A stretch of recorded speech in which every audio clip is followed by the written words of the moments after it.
అనంతపురం జిల్లా రాయదుర్గం నియోజకవర్గంలో ఉన్న టెక్స్టైల్స్ పార్క్కి విజిట్ చేశాము.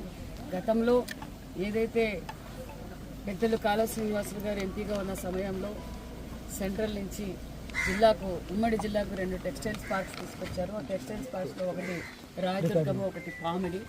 మరి అప్పట్లోనే అన్ని పర్మిషన్స్ తీసుకొచ్చి ఆల్రెడీ ల్యాండ్ అలాట్ చేసేసి డెవలప్మెంట్ చేసి ప్లాట్లు కూడా కొంతమందికి అన్ని చేసినతో కొన్ని ప్రభుత్వం మారడంతో 55 ప్లాట్లు ఒక్కొక్క ప్లాట్ వచ్చి 20 సెంట్ల ప్రకారం ఇక్కడ ప్లాట్లు కూడా అలాట్ చేశారు. దాంట్లో 8 ఆల్రెడీ ఎగ్జిస్టింగ్ అయి వేలాది మందికి ఉపాధి కూడా చూపిస్తున్నాము. మరి మిగతా ప్లాట్లు నిర్వీర్యమవటం, అర్హులు కాని వాళ్ళకు ప్లాట్లు ఇవ్వటం ఇదంతా జరిగింది.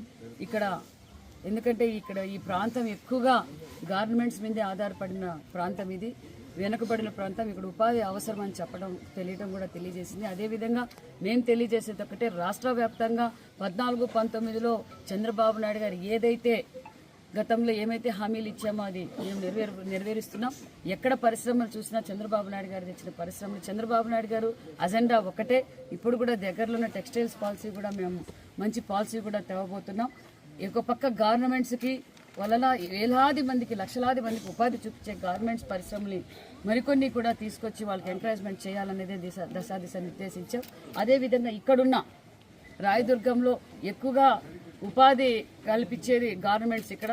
అదేవిధంగా కొంతమంది ఇక్కడ ట్రైనింగ్ సెంటర్ కూడా గత ప్రభుత్వంలో ట్రైనింగ్ సెంటర్ కూడా తీసేశారు. ఆ ట్రైనింగ్ సెంటర్ కూడా మేము మళ్ళీ స్టార్ట్ చేయబోతున్నాం అన్న విషయాన్ని కూడా మీకు తెలియజేస్తున్నాం. అదేవిధంగా మార్కెటింగ్ కూడా సదుపాయం కావాలన్నారు, దాన్ని కూడా పరిశీలిస్తాం. మరి ఇక్కడున్న ఓపెన్ సైట్స్ ఇంకా ఉన్నాయి. దాని అర్హులు ఎవరైతే అర్హులు, దానికి ఎలిజిబిలిటీ ఉండి దాని ట్రైనింగ్ ఉండి ఎవరైతే నడపగలరో వాళ్ళని మా అందరు జిల్లా అధికారులు, మేము, అన్నగారు అందరూ మాట్లాడి ఒక మంచి నిర్ణయం తీసుకుంటామని కూడా తెలియజేస్తున్నాం.